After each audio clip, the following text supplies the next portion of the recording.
যোগ্য চাকরিহারা group C ও group D ঐক্যমঞ্চের পক্ষ থেকে আজ বিধাননগর বিকাশ ভবন অভিযানে ডাক দেওয়া হয়। করুণাময়ী থেকে বিকাশ ভবনের উদ্দেশ্যে মিছিল এগোলে ময়ূখ ভবনের কাছে পুলিশ বিক্ষোভকারীদের বাধা দেয়। এরপর আন্দোলনকারীরা সেখানেই অবস্থান বিক্ষোভ শুরু করেন।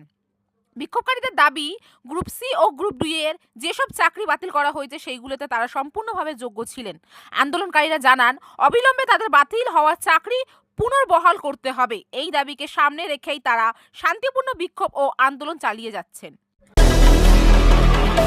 আমরা টেট কোয়ালিফাইড এবং ডিএলএড 2022 সেশনের ডিএলএড পাস্ট ক্যান্ডিডেট।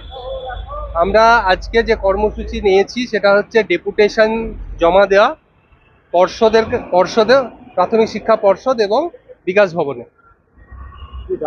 আচ্ছা, দাবিটা হচ্ছে আমরা 2022 ডিএলএড ক্যান্ডিডেট এবং টেট পাস্ট, আমরা 2022 রিক্রুটমেন্ট প্রসেসের অংশ।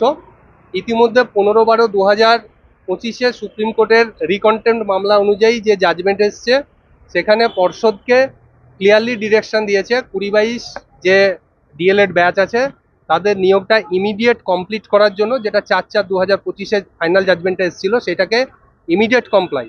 কিন্তু আমাদের এই 283 জন, টোটাল 15টা ফাইল, 283 জন ক্যান্ডিডেটের এখনো সিঙ্গেল বেঞ্চের পজিটিভ জাজমেন্ট থাকা সত্ত্বেও তাদের এখনো ইন্টারভিউ বা অ্যাপটিটিউড টেস্ট এখনো কমপ্লিট হয়নি। আমাদের পর্ষদের কাছে রিকোয়েস্ট যাতে আমাদের 283 জনের ইমিডিয়েট ইন্টারভিউ অ্যান্ড অ্যাপটিটিউড টেস্টের ব্যবস্থা করা হয় এবং যে প্যানেলটা বেরোতে যাচ্ছে সেই প্যানেলে যাতে আমাদেরকেও যারা যোগ্য হবে সেই বেসিসে যেন একই সঙ্গে প্যানেলটা পাবলিশ করা হয়, না হলে কোথাও হয়তো আমরা ডেপ্রাইভড হয়ে যেতে পারি। সেই আশঙ্কা নিয়ে আমরা পর্ষদের কাছে রিকোয়েস্ট করার জন্য ডেপুটেশন দিতে এসেছি। ক্যামেরায় অশোক পাইকের সাথে আমি রিঙ্কি, নিউজ কলকাতা 24।